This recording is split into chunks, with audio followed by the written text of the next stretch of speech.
Okay, hi everyone. Welcome to NFG. And as usual, we always start on time. I'm sure marami pang hahabol, lagi namang ganon. Hello. Tapos, quick reminder lang, please allow StreamYard to access your Facebook so that I can see your names. Mag-hello lang muna ako kay Ellen. Oh my gosh, how do I pronounce your name? Eleanor? Ellen. Okay.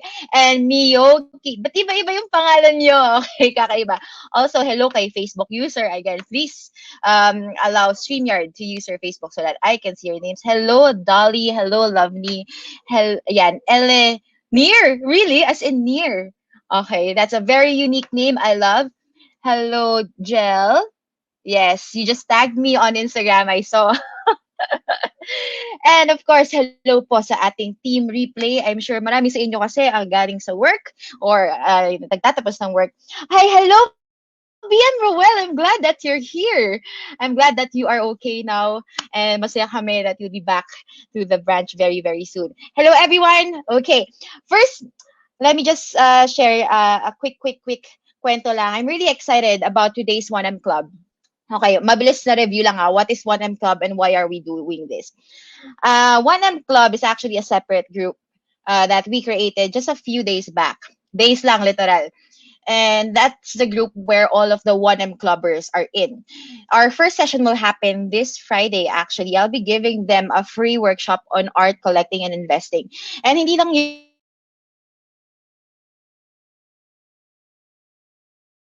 yung mangyayari, di ba? And I'm really excited about that. Ayan na nga bang sinasabi ko sa inyo, yung internet ko na naman, guys. Okay? Bago yon, if ever man ma-disconnect ako, huwag kayong mag-panic, babalik ako agad. Okay? Relax lang, refresh lang kayo ng page lagi, just in case ma-disconnect ako. So yan, the 1M Club, right? And in that club, we have people from different industries, and these are NFGs.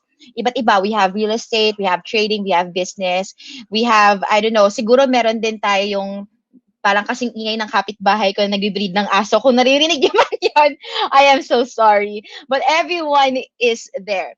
And I'm really, really excited because every week, whenever I promote kung sino yung magiging guest natin for 1M Club, which happens every Wednesday, 6 p.m., lagi na lang merong crossroads between two, what I would say, parallel universes. Okay?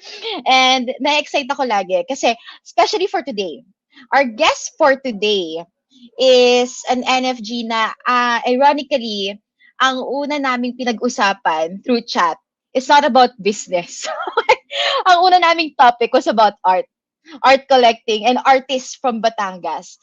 And nakakatuwa because her friends who are also artists who will be participating in Art Fair Philippines. I have some of their works in my room, actually. And I'm really, really happy to have her in this session tonight. So, huwag na natin patagalin to. Okay.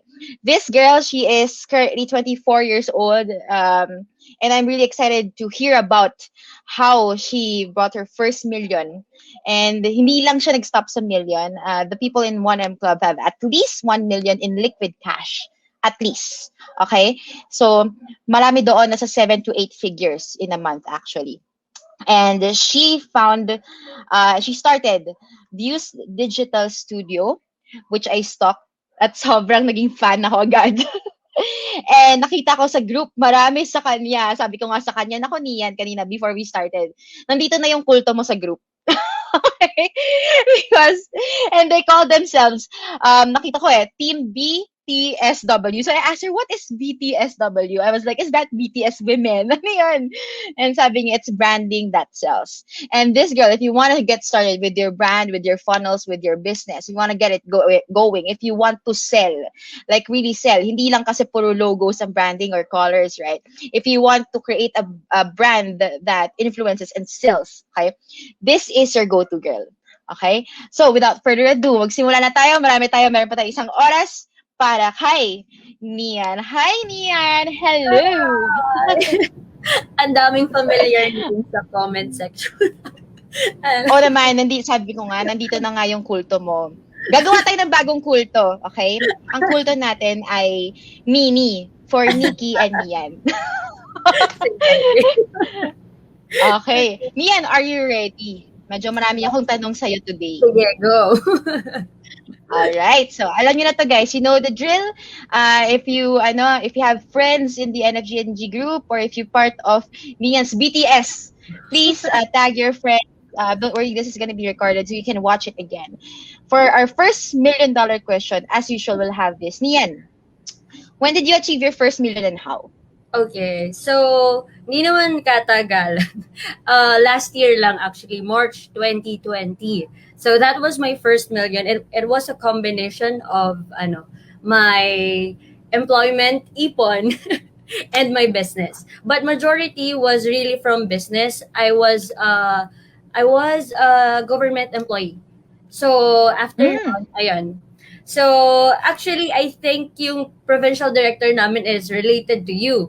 Kasi I hurado siya really. and mga si So ayun. So ganon. So from employment may mga naipon ako doon and then after nun it was mostly from freelancing, from doing brand designs and brand strategy, and then onti-onti it was transitioned into a full-on digital marketing agency. Wow, So wow. then ko Ang na bilis. yes. Medyo if I'm going to look at it, medyo mabilis talaga siya. And yung growth from the first million to etc. It was fast. So ayun, that's how. Ang Long story bilis short, ah. So you got your first million at 23. yes. Tama ba? Okay, okay. I wanna ask, no, so until now, are you still employed or full-time ka na dyan? Full time. Full-time na. Yes, I resigned December of 2019 and then started full time in business in January, and then yon March yung first million. So ayun. Good. Okay, Yeah. ang bilis. So, nanggaling ito sa freelancing na you do brand design until shift mo siya into a full digital agency. I understand because I used to be a freelancer before I shifted to having like a marketing agency. That was many, many, many years ago. And I think the natural path of a freelancer is mag-start siya as a solo freelancer and then dadami. So you get other freelancers na and then Yes. suddenly you have an agency. Ganon din ba Yes. yung naging path mo for the past 2 years? Yes, ganon. Tapos, well, along the way, dun na na-develop yung workshop. Kasi you kind of get a lot of questions from how do you Yeah. do it, and ganyan. Tapos, dun na nag-start. So, ayun. Ganon siya. Oo. I wanna ask you, no, Nian, because there are a lot of freelancers. Yes. Sobrang dami nila. Diba? Pero how come you are the freelancer that made it to the 1M Club? What makes you different as a freelancer? Ang hirap naman. Wait. Sabi siya may surprise questions. Kasi feeling ko, para sa akin kasi, parang we all have that special thing in us na parang wala namang mas lamang. Pero what I can say is, I have my goals and I really take action. Na parang hindi lang ako basta sisulat. Parang I'm that action taker na parang kahit hindi ako ready, I'm gonna do it. So parang I'm over that phase na parang kaya ko ba yan? Deserve ko ba yan? So when I was starting, it was all of that limiting beliefs that tells me na you're too young for that. You're too amateur to say that you're a branding expert. But once I got over that, that's when the magic all happened. And dun na-prove na lahat ng libro na nabasa ko about manifestation, law of attraction, totoo pala sila. So, ayun. Oo. I Diba? love what you said. Ang ganda. Okay, guys. Sa mga nakanood ng 1M Club episode, this is like episode 7. I'm sure, narinig yun na. Episode 1 until now. Paulit-ulit na yung sinasabi nila. Ewan ko na lang kung hindi nyo pa rin mag-gets. Sabi ni Nian is, nag-get over na siya sa phase where sulat na ng sulat. Kahit hindi siya ready, she'll go for it. Okay? A quick reminder na we cannot really do anything if we keep on, yung aim and fire. Nian again has proven na it's better to fire and re-aim. Diba? Kahit hindi ka ready, tuloy-tuloy ka lang. Right? Oo. Sige, Nian, maano na lang kwento. Okay, ganito. It took you 1 year, but I'm sure that it wasn't really yung 1 year na, mabilis siya when you think about it. Parang bilis naman Yes. nun, 1 year lang. From 23 to 24. And I see that you're not just 1M clubber. Kasi sa atin, sa 1M club, diba, the entry is 1M liquid cash. But you're doing more than 1M. You're doing 7 to 8 figures, and you're also helping other people get to 7 to 8 figures. That's what I love. You're passing it on, right? And I'm sure that before you got there were many months and years also of self-doubt, of failures. Yes. Can you tell us more Sige. about So, those years?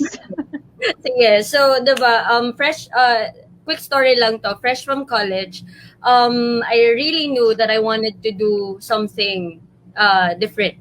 Parang something that really for me, but I do not know how to do it because I'm not from a family of business. My family is full of professional, like mga accountants sila, mga engineers. So most of them are not in the entrepreneurship. So I do not have anybody around me who's here. So parang I really went for something, syempre, yung normal path. Like I go for an employment, something secure, which is the government, Department of Trade and Industry ako.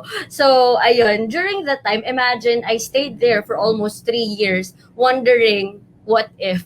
Parang everyday na papasok ako, parang minsan iniisip ko, parang I can do more parang ganyan. But still, parang, wala ako nung, parang, ano ba tawag doon? Parang lakas ng loob to actually do things. Parang alam ko lang sa sarili ko na I want to do it, pero it's full of doubts. Paano yung security? Parang iniisip ko pa lang na, paano yun, wala akong retirement. Basta yung retirement, yung binibigay kapag, kasi during my time in DTI, madami na matanda and nagre-retire na. So, pag nagre-retire ka, di ba, para nakikichismis ka, magkano nakuha niya, ganyan. So, nalalaman ko, mga 10 million, ganyan. Tapos, isip ko, saan ako kukuha nun kung aalis ako dito? So, ako, for almost 3 years, ganon, I was wondering how. And di ko naman, wala akong tinatry. I was just doing side hustles, na mga nagde-design ako, pero walang malaki, walang 6-figure project, walang ganon. Parang as in, mga side incomes lang. And then, parang a moment talaga na nag-decide na ako. Sabi ko, sige, I'll give myself 1 year. 1 year to do all the things that I would love to do.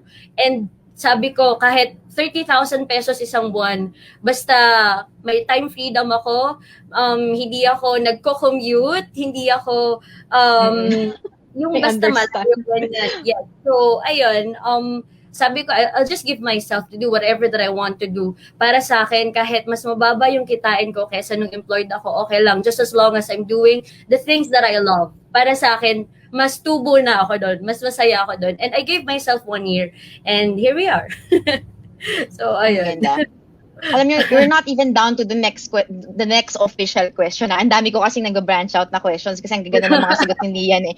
Okay, ang dami ko. I am seeing a pattern here. Nian, di ba, you were with DTI. I was with DILG. Nagkaroon din ako ng government.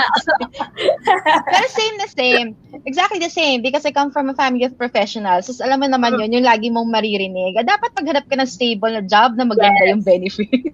Yes, true. Yung mga ganon. Tapos, parehas tayo na rin tayo, yung ayoko nagko-commute.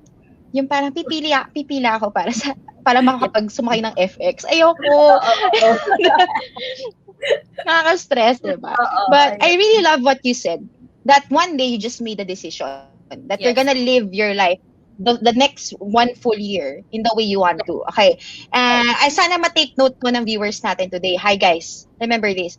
A lot of people na, especially in the group, in NFGNG, lahat kayo may pangarap eh. Ang problema, masasala namin kayo because you are what right now? 8,000 something in the group. Plus in the page, you're like 100,000 something. Ang dami niya, diba? But only a few of you really take action. And the reason why a lot of you don't take action is because you're not making the decision to change your life right now. Okay, gusto nyo siya in your head, but you're not Yeah. making the actual decision.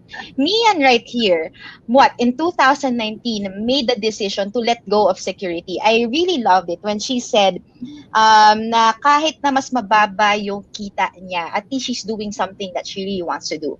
And look at her now. May nag-comment nga dito, bring up ko lang to Ngayon, 10M and more, wala pang retirement age. Diba? And when you actually get to meet entrepreneurs or people who do that, who take the road less traveled nga, especially the people in 1M Club, entry lang yung 1M. Okay? And when you really talk to the people there, more than 1M ang meron sila. And these are people na 18 years old to 37, right now, pinakamatanda namin, 37 years old. So I'm really excited that you get to be a part of that 1M Club. So, para makapasok na kayo nun, ito na ang next question ko kay Nian. Okay, Nian, ito kasi iba-ibang sagot dito ng mga tao lagi. I just wanna know, what did you feel when you reach your first million? Meron ka bang realizations na parang, yun na yun? Or anything? Okay. So, ganito. Parang, it was fulfilling. Parang it's given, it is fulfilling na parang nakita mo na sa bank account mo na dalawa na yung yung so parang okay, so parang I was really happy. I was raving about it with my parents, ganyan. Tapos parang after that day, parang hindi umabot ng mga isang oras. Parang hindi siya parang it was more of what happens next. And I think that's where all the magic happens, kung anong gagawin mo. Kasi 1 million, I realized it's not gonna take me ng malayo. I mean, my entrepreneurship journey started when I dreamt of having a Jeep Wrangler when I was a fresh grad. Wow. Tapos sabi ko nun, parang nag-compute talaga ako nun, if I'm gonna save a lot from my salary, ilang years ko siya bago mabili. And parang nung nakatotal ko yun, mga 15 years. Tapos sabi ko, hindi pwede yun. So, nung time na yun, parang na-realize ko, that's 1 million. Pag wala pa akong pambili ng jeep nun. Kasi parang mababa pa yung mga ko nun, mga desires ko nun. Just because I was too young. And wala akong iniisip na pamilya, wala akong iniisip na pagbili ng mga real estate. That's none. Parang ang gusto ko lang makabili ng luxury car. Yung mga ganun dahilan. Yeah. So, the feeling was kind of fleeting na parang, okay, I have 1 million, I am happy. I am happy. Pero hindi naman sa pagiging ungrateful, but we're just getting started. Yeah. I totally understand. Actually, we were just talking about this. I was speaking with another 1M clubber kanina earlier before us now. We had a quick meeting. And then I asked him, hey, how do you know that the person you're talking with is really part of the 1M club? So sabi niya sa akin, alam mo na to, simple lang yan. Pag tinanong mo siya ng tanong to, as in this question, what did you feel when you reach your first million? Ang sagot nila lagi is, sandali lang pala yung joy that comes with it. Diba? Sorry. Parang it wasn't talaga na the way we imagine it, na parang pag nagkameron tayo ng first million, parang na-imagine natin na parang ang sayo-sayo mo na, kaya mo na gawin lahat, but once you got it, parang ayaw mo nga siya gastusin parang ayaw mo nga siya galawin kasi you wanted to have more, parang basta ganun yung feeling, parang it's not how we imagined it to be, parang yes. Oo, parang kasi when we were younger, akala natin yun na yung ending. May 1 million na ako, okay na ako. Diba? Yeah. But actually, in psychology, it's called the hedonic treadmill. You get stuck there na 1 million and then you'd want to get, ang next target mo is not actually 2 million. Your next target is the next 10M. What we call the decamillions na. Diba? Yes. So, after mag 1 million, anong 2 million? Isa pang 10M naman tayo dyan ang next problem. Diba? I also notice nga na when you get to the 1M club, usually sa imagination natin is I'll buy this, I'll buy that. But when you actually get your million, ayoko tong galawin. Mawawala yung dalawang kama. Diba? So true. Maganda to. May sisingit lang akong question kasi magandang tanong to from the audience. Okay. How did you feel after yung sharing your success to public? Marami po bang umutang? Okay. Okay, sige. I am I'm a private individual. Parang kung hindi man obvious ngayon, kasi syempre meron akong parang separate group na wala naman dun yung mga friends ko in real life. So you guys know me for being that freelancer, but you do not know me for being me in real life. So yung mismong account ko, I do not, wala kayong makikita doon about my business. Because when I was starting out, I was too afraid of people judging me. Like, people who's gonna tell me na, parang, alam mo yun, yung mga, parang nagsusupport sa'yo, pero they're just giving you like negative energy. So I didn't want to waste Yes. my time. And I just worked my ass off ng tahimik lang. So that moment when I shared my wins, parang isang bagsakan, oh ayan na. parang in that post, if mag-backread kayo sa account ko, that's when I mainly shared what I was doing, like yung views, and in that post, like I shared a win about being able to purchase my first dream property. Tsaka yung jeep, nabili ko na din. All paid in cash. Yan. So doon, nung na-post ko yun, ang daming congratulations. Pero wala namang nangutang. Pero I was, kind of, parang medyo na-down pa din ako. Kasi bakit? Pag nagsisimula tayo ng something, you don't really get that much of, kaya mo yan, ganyan-ganyan. Pero Yes. once, parang pagka nandun ka na, parang ang daming friends. Parang ang daming, uy, Oo. congratulations, ganyan-ganyan. So, ayun, parang dun ko na-validate na we do not really need that, parang outside forces. Parang ang kailangan mo lang Yes. is being near the people who are like you. Na parang hindi naman ibig sabihin if FO mo na yung mga old friends mo, but more of choose your circle in a business, arena. Parang ganyan. So, That is so true. Also, I'll add to that. Kasi a lot of our viewers here, the reason why hindi sila nagpo-push through is because of that problem. Yung what are they gonna say?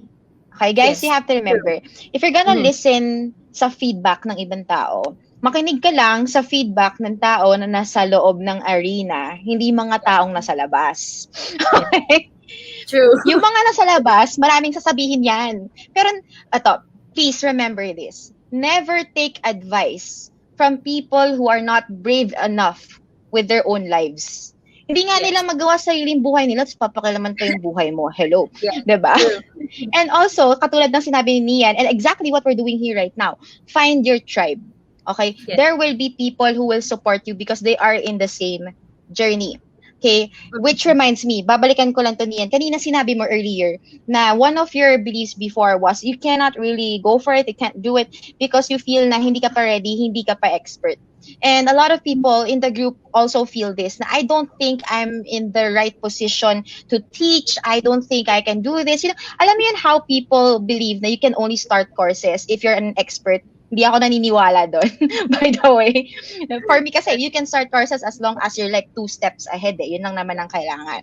So, what kind of advice would you give people na sinastop yung sarili nila because number 1, yun nga, nakikinig sa advice sa mga tao na nasa labas. Number 2, ay they feel like hindi sila good enough to actually start something. What would you say to them? Okay. Sige. So, to add to what Nikki mentioned, sa akin, parang more than that is you actually get advices from people na nandun na sa gusto mong puntahan. Parang sa akin, that was one of the best advices na dumaan sa akin na nung na-start ko yon, parang ang daming side comments, pero you just kind of smile and okay. Parang kailangan nyo i-master yung art na yon na parang, oo nga eh. Parang ganon. Pero deep inside you know what you're gonna do. Kasi sasayangan nyo lang yung energy nyo na ipagtanggol yung something na wala naman silang care doon or wala naman silang bearing kumbaga sa gagawin mo. So, para sa akin, if you're doubting yourself onto producing something, creating your own, just because you think that you do not have that credibility yet, I suggest that if you have something to teach, if you have something that you know, that you think others do not know yet, kasi palaging meron. And what you just have to do is to position yourself out there as somebody who can. na parang meron akong ginagawa, nag-work to sa akin, try nyo kasi most likely mag-work din sa'yo. So if you have that something, you're pretty much good to go. Hindi mo na kailangan kumuha ng kung ano-anong certification para maging coach ka or maging expert ka kasi una mong kuha ni certification is from your own. Ayun. That's so true. Ang ganda na sinabi ni Nia, no, really, because I think in my other group, we were talking about this just like 2 days ago or yesterday, I can't remember. And they were asking me like, Nikki, paano ba maghanap ng mentor or ng coach? And I asked them, ikaw, paano ka ba maghahanap? Tapos sabi nila, the usual, very traditional. Dapat merong certificates, dapat may licenses, dapat ganito. And then, I remember telling them, tama ka naman dun. Okay din yun because it makes them credible, yes. But I would suggest, if you're finding a mentor or a coach, find someone who's living the life you want to live. Yes. Kasi pwedeng, ang daming ang lisensya niyan, pwedeng meron siyang years of experience, pero yung buhay naman niya, hindi naman yung desired lifestyle mo. Like, for me, ako na mga tamad, gusto ko nag-anime lang ako buong araw. Kukunin ko. Diba? Ang kukunin kong mentor or coach, yung ganun din. Yung ng workaholic. Yes. True. Diba? Pero feeling ko we're the same at that phase. Kasi parang dun sa part na yun na you mentioned na you're tamad, para sa akin, feeling ko kasi ako din tamad ako. Kasi parang feeling ko, for me, yung pagka-busy ko, it means na parang 2 hours a day lang yun. Pero parang feeling nung iba, parang I'm working long hours. Pero for me, working full on 2 hours a day is already me being very hardworking. I can relate. Tama. That's so true. Ang galing, because I just posted about this eh. The key word is slipstream, wherein for example, for us, 2 hours natin is already like someone else's 1 week. Okay? Yes. Na the system is so efficient that we can place you everything that we need when it comes to work in 2 hours, which gives us a lot of free time doing whatever we want to do. So that's slipstreaming. Kaya kakapost ko nga lang, ang galing eh. Kaya yun din ang tingin ko, if I'm gonna look for someone's credibility, I'm gonna look at how they manage their time. If you are, say, you are part of the 1M club, pero 14 hours a day katrabaho, parang congrats, pero hindi yan yung target lifestyle ko. Pass, thank you, next. Nakakapagod, di ba? Ang dami ko nag-branch out a question. Sorry, kasi ang sarap kausap ni Nian eh. Yeah, I'm gonna ask another question na wala na naman sa binigay ko sa'yo. A lot of your market is nasa freelancer field, di ba? Mm-hmm. So, do you have any advice for freelancers na yun nga, alam ko naman kasi nasa start, talagang ganun eh. Wala kang choice, dadaan ka sa ganung phase where you're working your butt off like 8-10 hours a day. May advice ka ba for those na hindi pa efficient yung systems nila but they wanna be like you? What would you tell them? Okay. Sige. So, for freelancers who are watching right now and nagsistart kayo, definitely, it's gonna be long hours. And as for me, when I was starting out, I even worked straight like 14 to 16 hours para lang, to get clients, to have everything like mood boards, brand boards, and sometimes doing those things kahit walang client. I mean, it comes from your very own desire to be the best for the people who's gonna trust you. Kasi wala pa eh. Parang when I was starting out, wala pa naman. Parang bago may nagtiwala talaga ng malaki, it was kind of me getting my own trust sa sarili ko na I'm worthy. Kasi parang it's nobody's discretion if you're gonna be that person or that person. It's you. Para sa'yo, if feeling mo, kailangan mo to, kailangan mo yan, gawin mo siya. But you're good as you are. Pero sa akin, feeling ko, kailangan ko pa to gawin. And I think that's not, hindi naman siya ganoon ka hindrance kasi feeling ko doon ako mas mapapabilis na parang pag nagawa ko to kaya ko na mag-skyrocket, and it's different from each individual kasi ikaw baka okay na sa'yo na ganyan. Basta, I don't know if you're getting through scenario, basta parang ganon. For you to be able to, parang to systemize your time, syempre, nung nagsa-start ako, just to give you a background, ganun talaga, long hours, kasi I was Yeah. working so hard. Imagine, I'm giving myself a year to finally do the things that I love. So syempre, pagpupuyatan ko yun. Hindi na mababalik yung mga ibang araw. Pero habang dumadaan yung months, I started injecting parang mga non-negotiables na parang Yeah.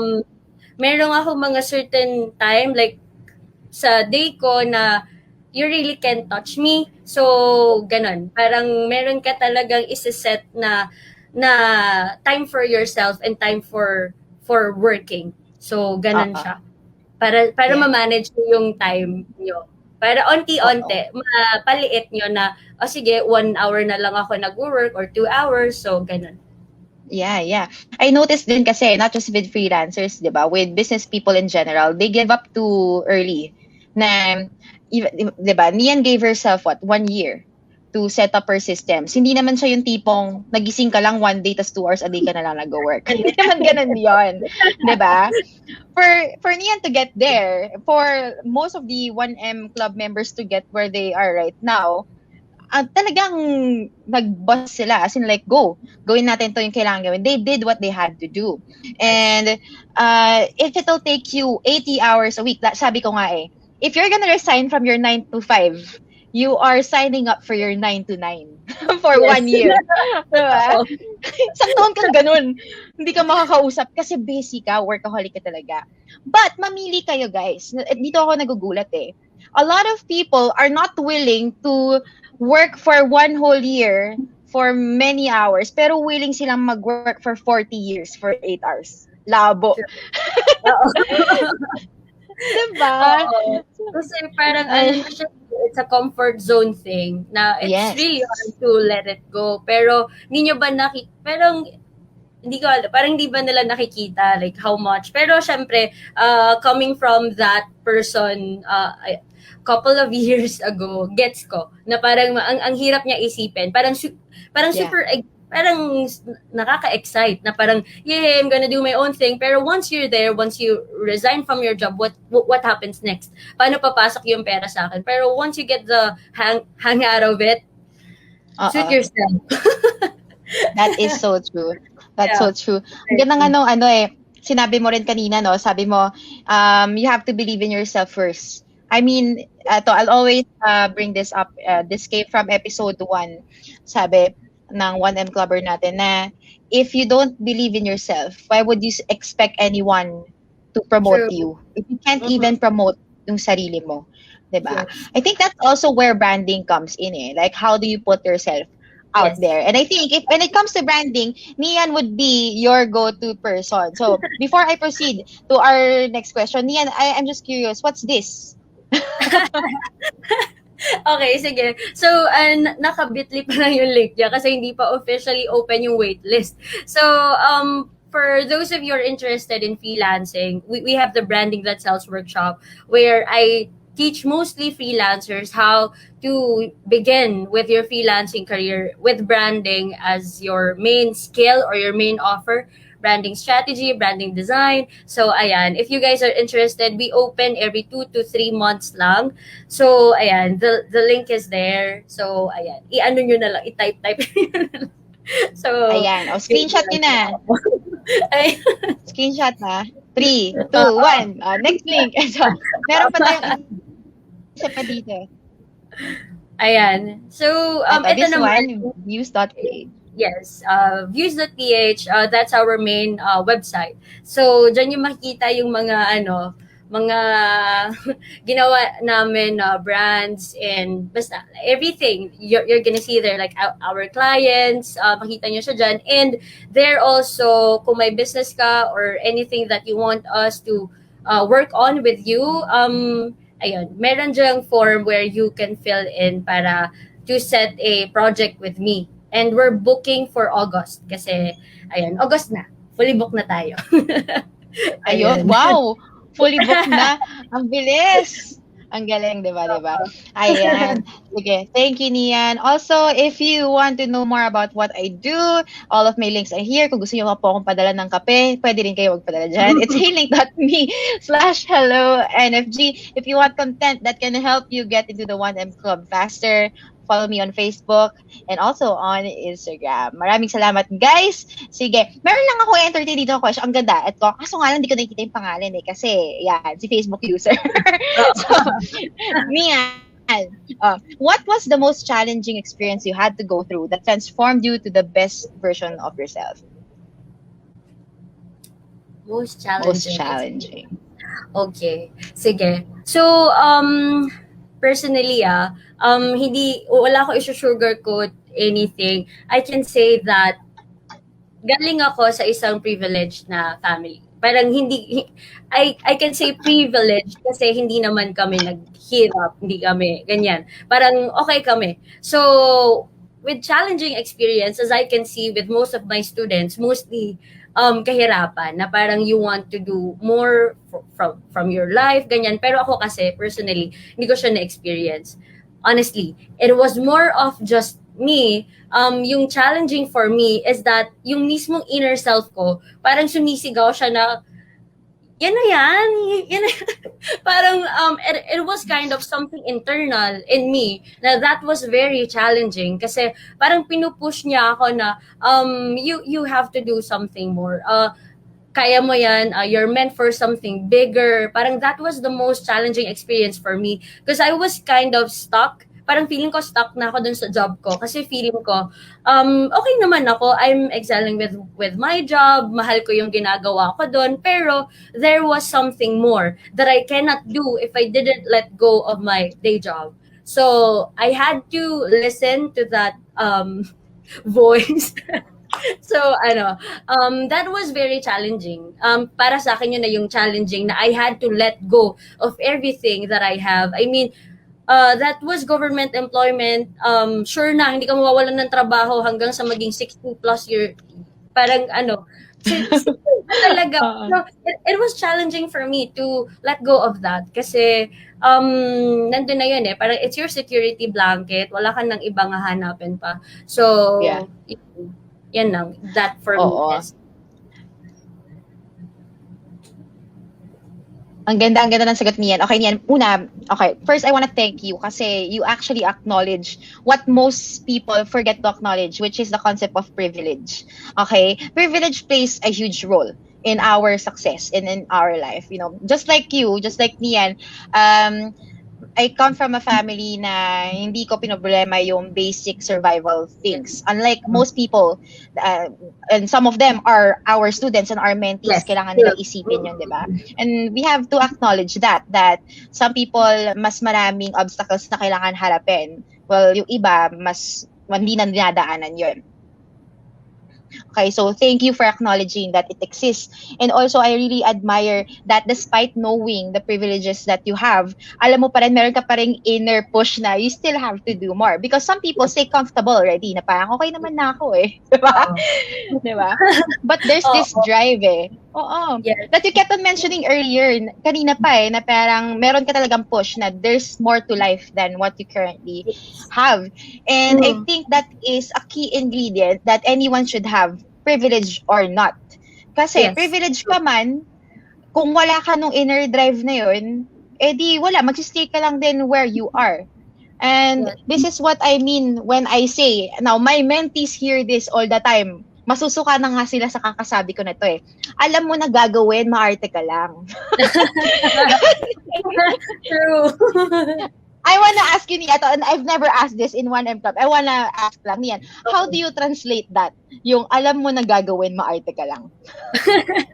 Well, hindi ko alam yung buong context of that phrase because parang first time lang din namin nagkausap ni Nikki na ganito. So, for me, alam mo yung gagawin mo, maarte ka lang. Para sa akin, in my point of view, it's that nakikita mo na nga yung yung system or yung flow. Like, you hear it from almost every successful people you know, like especially si Nikki. So, parang understanding ko with maarte ka lang is that you're not yet that person who takes action. And parang ang dami mong iniisip na limiting belief na kung ano-ano, na parang yung ending niya, ang ibig sabihin nun, maarte ka kasi ayaw mo siya gawin. Parang alam mo Oo. naman yung gagawin mo, ayaw mo siya gawin. So, ibig sabihin, maarte ka. Exactly. Yun na yun. Because Oo. really guys, anong difference ng mga nasa 1M club sa wala sa 1M club? Yung action needed. That's it. Mm. Okay? 1M clubbers are not afraid to fail. They already expect failures. Okay? Yes. Alam na namin yan eh. Failure is part of the process. But failure is not failing. Failure Mm. is really just re-aiming. Feedback. Yun lang yun. Failure is simply feedback. And when you look at your failures and your feedback, you can re-aim. Kaya we really embrace failures. This is how you multiply your 1M so that you just don't get stuck in 1M. That's why we have people like Nian doing 10M and other decamillionaires, diba? So, alam nyo na gagawin, Marte lang kayo. Magandang segue for this question. This is one of my favorite questions. Nian, which of your money beliefs changed when you hit your first million? How and why? Okay. Sige. So, yung pinaka-main talaga na nung na-reach ko yun, yung 1M, one thing na very significant that's still in me until now, and I think hanggang sa tumanda ako, nasa akin pa din yun, na yung idea na yung time that we spend on something doesn't equate to money. I mean, di ba, when we're in employment, bibilangin mo oras, ilang oras ba ako nag-work, o sige, ganito. And that yung pinaka binibilin ko sa lahat ng mentees ko na leave your employment mindset to your employment. Dito, yung value that you bring to the table, that's what you get paid for. It's always going to be all about value. How much is that going to be life-changing for the business of your client, etc., etc. Doon tayo babayadan. And it doesn't matter kung isang oras mo lang uupuan, babayadan ka ng 500,000. Wala yun. Kasi many of my mentees, iniisip nila na, parang, hindi ko ba sinascam sila? Parang ganun. Parang hindi ba yun unfair? Kasi ang bilis ko lang gawin eh, tapos ang laki ng i-charge. Parang I always tell them na it's all about the value of kung paano magkakameron ng effect yun sa business nila. Imagine, gawa ka ng isang creative na you did a video creative that's gonna be running on Facebook ads and that's gonna generate 7-8 figures in revenue to your client, then what's wrong with getting 10% out of it, diba? So, you always have to look at it value-based. So, ayun. And ito isa, pinakamahalaga din is moving forward, I thought, diba, we talk about kanina, getting your first million. I thought it's going to be difficult getting to your second, third, fourth, fifth, etc., but it's not, just because while I'm on my way, na-realize ko na it's all about headspace.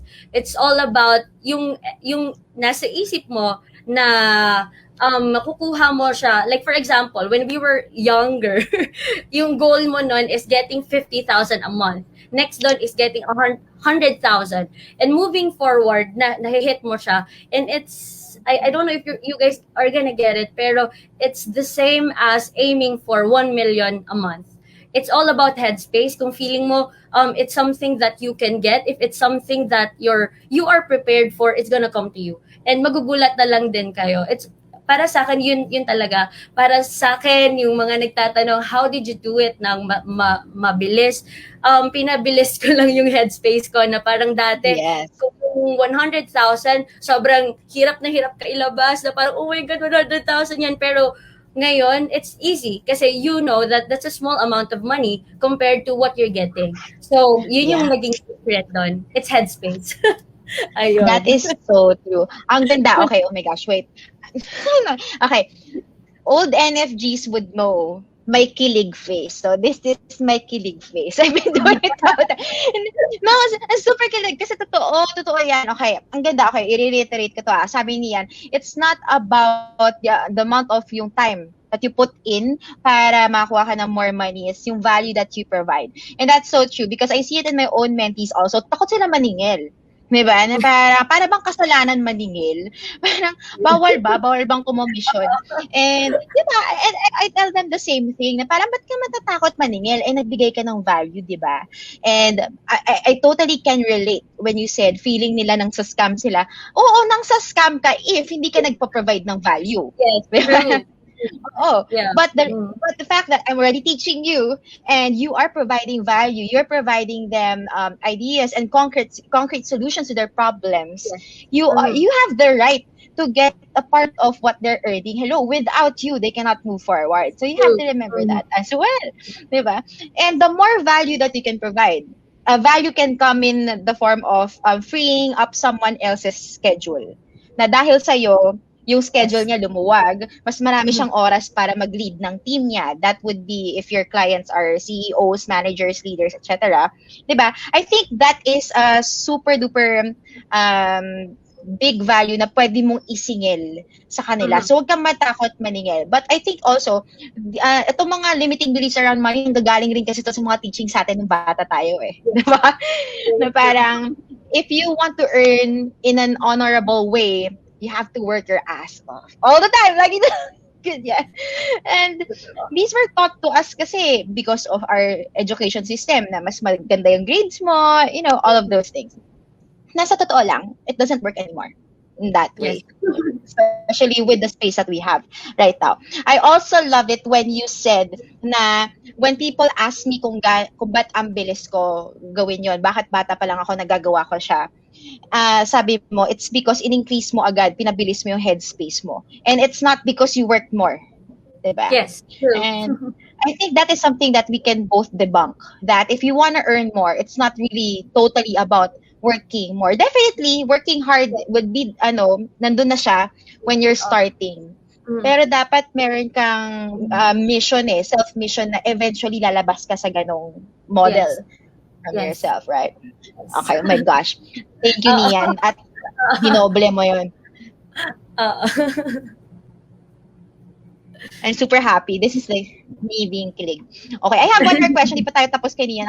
Two more questions. Sige. Time check, it's 48 minutes, so I still have time for 2 more questions for Nian. And my next one would be, if you were to give one advice for NFGs who want to achieve their first million, what would it be? Okay, so no one is ever really prepared to do something. So you might as well do it na. Kasi if maghihintay ka ng maghihintay na ay kailangan ko muna kumuha ng certification ng for example, kailangan ko muna mag-aral sa ganito, katulad ni Nia, nag-aral siya dito, so mag-aaral din ako doon, etc. etc. You do not have to do those things kasi wherever you are right now, you are ready. Ulit-ulit ko to sinasabi sa lahat na ata ng lahat palagi ko sinasabi. That's one thing talaga that you should know and you should realize na no better day than to start than today. Lagi ganun. Kahit hindi ka ready, go na. Yun lang. Yeah. Just do it. Yes. Nakakuha ako ng mas magandang version. Sabi mo, wherever you are right now, you are ready. Parang mas magandang version yun ng alam mo nang gagawin mo article. Oo, yan. So, minsan ito ang sasabihin ko para hindi sila ma-hurt. Na-hurt sila dun sa ma-arte ka. Totoo naman, guys. Nian, meron lang akong entertain na question dito. Ang ganda Ito, question from John Alvier Bismonte. How do you handle clients na nag-expect na i-lower yung rate mo but you know the value of your service? Okay. So, this is usual. And sometimes, you really, parang it's part of the process for you to know kung saan nanggagaling yung ano bang tawag doon? Kung saan nanggagaling yung block ng client mo. Saan nanggagaling yung questioning about your lower rate. You should be coming from that point of view. Hindi yung magagalit ka agad. Ay, kuripot mo naman, no. You should know muna. Parang you should know why. Bakit siya nag-expect ng lower rate from you? If ako mismo, given na yon, alam ko yung value ng ginagawa ko. Pero I want you to understand. And for me to help you to understand, I should know where you are coming from. So, kailangan maging be that open person to be talking to that client na ano ba yung business goals nila, what are you looking at right now, what is the amount that you're willing to invest today and why. Kailangan mo malaman why. Kasi baka sabihin nila na, ay kasi ganito yung gusto ko maging output, gusto ko kumita ng ganito for my business, and ikaw, you know that you're gonna deliver that, and dun pa lang, madadebunk mo na yung lower rate ng client mo. So, yeah, it's all about explaining that idea to them. Pero no muna, syempre, kung bakit. Kasi we do not know everything. We have to ask. Ayun. Yeah, that is true. Huwag tayong feeling psychic na ina-assume natin lahat. I think, I'll add also that you should know really the value that you're providing. Because, I always tell this to my mentees, no? Sometimes, hindi na totoo yung parang sinasabi before that the customer is always right. Sometimes you have to educate them kung ano yung kailangan nila because minsan hindi nga nila alam kung ano yung kailangan nila. So, ang ganda ng sinabi ni Nian, ask them why. Because there would be gaps and you will see this. For example, a client would say, ito ang gusto kong mangyari, pero yung pinoprovide niya, hindi aabot doon. So, you have to be able to show your client that to get where you wanna get to get to point B, this is what you need and this is what I can provide. And this is how much it is. Okay? Yeah. You can go cheap and go for a cheaper freelancer, pero bitin yan. Hanggang dito ka lang. Diba? And you have to show them that you are the solution to their problem. Diba? Very true. Yeah. Ato, Nian, meron pa ako. Okay. We have time pa for this question. This is our favorite question and I just want to know, Nian, what would you do if money isn't an issue? Okay. So, I remember reading this sa I don't know, website mo ata yun or something. I've been a fan. Employed pa lang ako. Follower ako. So I remember reading this, and the answer to this question way before is all the things that I'm doing right now. And that gives me goosebumps.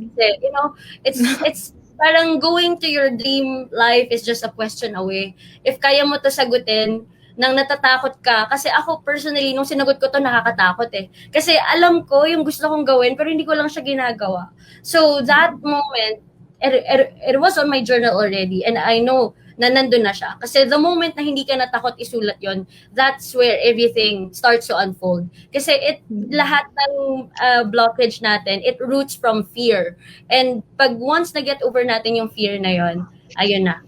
It's gonna happen. And ayun, what would you do if money isn't an issue is all the things that I'm doing right now. Pay me for the things that I'm doing. Okay, if not, okay then. So, oh my gosh. Nian, you made me so happy today. Kanina while you were sharing that, nag-goosebumps din ako, tapos naiyak ako slight. Pinipigilan ko siya. No, really.